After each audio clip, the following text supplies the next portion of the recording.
이렇게 해서 법원까지 두 손 두 발 다 들고 와 정말 대단하다.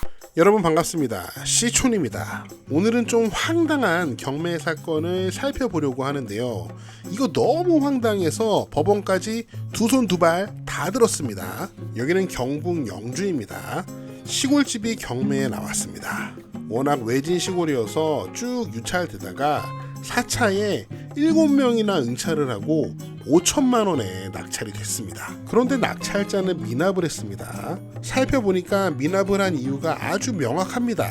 이게 텃세 때문에 미납을 한 거거든요. 이사를 간 것도 아니고 시골집을 낙찰을 받았는데 텃세를 당해서 미납을 한 거예요. 황당하죠. 도대체 무슨 사정인지 확인을 해보고요. 이 텃세 때문에 피해를 보는 사람이 낙찰자만 있는 게 아니더라고요. 그 내용을 한번 확인해 보겠습니다. 이거 어차피 우리가 낙찰을 받을 수가 없거든요.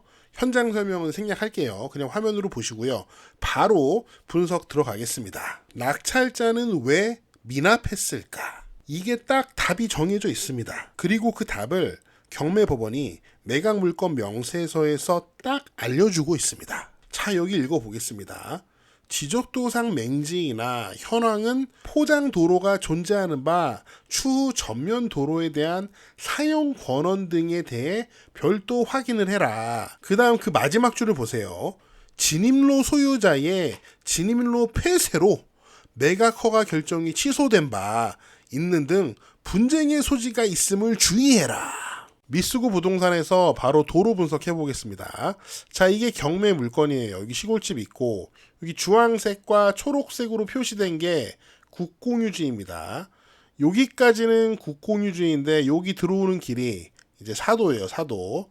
이제 개인 땅인데 지금 요 도로 주인이 이 개인 땅 주인이 진입로를 딱 막아버렸다는 거죠. 현재 이 진입로는 콘크리트로 이렇게 깔끔하게 포장이 되어 있습니다. 이 포장의 주체를 한번 확인해 볼 필요는 있는 것 같아요. 만약에 도로 주인이 직접 포장했다면 할 말 없는데 시나 면에서 이거를 포장해 준 거라면은 길 막는 거 솔직히 좀 그렇습니다. 이렇게 지적도로 봤을 때 경매물건 북쪽에 있는 이 땅 주인이 이 사도의 주인인 것처럼 보이는데 이 지적도가 현황과 동일한지는 우리가 알 수 없습니다. 그래서 이 위의 땅 주인이 이 길 주인인지 아니면 요 남쪽에 있는 땅 주인이 길 주인인지는 정확히는 알 수 없습니다. 이 지적도로 봤을 때는 요 앞집도 도로에 살짝 걸려 있네요. 매각물건 명세서에는 진입로의 소유자가 진입로를 폐쇄했대요. 그나마 다행인 점은 낙찰자가 이런 상황을 경매법원에 하소연해서 매각 허가 결정이 취소가 됐어요. 그래서 입찰 보증금은 돌려받은 것 같고요. 아무튼 경매법원은 이런 사실을 매각물건 명세서에 적어놨기 때문에 입찰자들에게 조심하라고 경고를 하고 있는 거예요. 두 번째 질문. 왜 길을 막았을까요? 현재 이 집이 경매에 나와 있잖아요. 여기 보시면은 관련 물건번호 1번입니다. 물건번호 2번도 있겠죠. 물건번호 2번이 바로 이 땅입니다. 여기 사과 과수원이에요. 근데 이 땅은 이미 낙찰이 되었습니다. 이 토지 낙찰자의 이름은 경매정보지에서 확인을 할 수 있습니다. 그리고 저는 이 주변 땅의 토지 대장을 전부 확인을 해보니까 이 낙찰자의 이름이 이 주변에 있더라고요. 길을 막은 목적을 짐작할 수 있는 부분인 것 같습니다. 이런 상황이기 때문에 앞으로도 계속 유찰이 될 것 같은데요. 이런 계속되는 유찰 때문에 힘들어지는 사람들이 있습니다. 제가 이 부동산들의 등기를 확인해 보니까 2020년에 상속이 되었더라고요. 등기상의 상속인의 출생 연도를 봤을 때 원래 이곳에 사시던 분의 배우자와 자녀 그리고 손자들에게까지 총 6명에게 분할 상속이 되었습니다. 보통은 부모님이 돌아가셨을 때 부모님이 남긴 재산보다 남긴 채무가 더 많을 경우에 배우자와 자녀들 중에서 한 명은 한정 승인을 하고 나머지는 모두 상속 포기를 해서 부모님이 남기신 재산의 한도에서만 그 채무를 변제하게 되는데요. 가족들 6명이 모두 분할 상속을 한 걸 보니 단순 승인을 한 것 같아요. 즉 부모님이 남기신 재산과 채무를 모두 상속받았습니다. 그래서 경매에 나온 물건은 이렇게 3개인데요.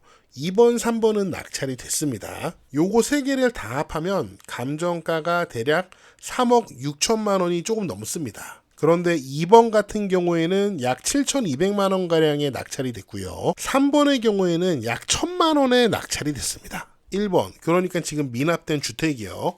그 주택의 최저가는 현재 2,600만 원 정도 되는데 현재 길을 막는 상황이기 때문에 더 유찰될 가능성이 높습니다. 그러면 돌아가신 부모님께서 남기신 채무는 얼마냐? 제가 등기 내용을 확인해 보니까 약 2억 9천만 원 정도 되는 것 같습니다. 만약에 이 주택까지 이렇게 낮은 가격에 낙찰이 된다면 경매 매각을 통해서는 채무를 약 9천만 원이나 1억밖에 변제를 못할 것 같습니다. 감정가가 3억 6천인 부동산을 가지고 1억밖에 돈을 못 갚는 거예요. 그러면 나머지 2억을 상속인들이 뒤집어 써야 합니다. 어린 아이들도 있어요. 물론 돌아가신 부모님께서 이 부동산 말고도 한 예금을 10억 남기셨다. 그러면 전혀 문제가 되지 않겠죠. 하지만 이 부동산의 근저당권, 가압류 등 여러 권리들이 설정되어 있는 것을 봤을 때 돌아가신 부모님께서 많은 예금을 남기셨을 가능성은 높지 않은 것 같습니다. 아무튼 누군가가 길을 막고 그 길 막는 것 때문에 이 집이 유찰되고 그래서 매각가가 낮아져서 결국 이 상속인들은 감당해야 될 채무가 더 늘어나는 상황이기 때문에 굉장히 힘든 상황이라고 볼 수 있습니다. 그런데 경매법원에서도 뭐 할 수 있는 게 없나 봐요. 길 막는 사람이 자기 땅이라고 길을 막고 폐쇄해 버리니까 법원에서는 입찰할 사람들 주의하라고 이렇게 매각물건 명세서에 써주는 거 말고는 할 수 있는 게 없나 봐요. 물론 이렇게 매각물건 명세서에 주의할 내용을 써주는 것은 너무 고마운 일입니다. 다만 상속인들 입장에서는 이 상황이 너무 답답한 거죠. 매각물건 명세서에 이렇게 길을 막고 있다는 내용이 명시되어 있어서 참 시골 인심 각박하다 이런 생각도 들고요. 또 상속을 받은 어린 아이들은 무슨 죄가 있는지 참 답답하다는 생각이 듭니다. 아우 답답해요. 여러분은 어떻게 보셨는지 여러분의 다양한 의견을 댓글로 남겨주시면 감사하겠습니다. 저는 다음 영상에서 더 재미있고 유익한 내용으로 돌아오겠습니다. 여러분 시초노게임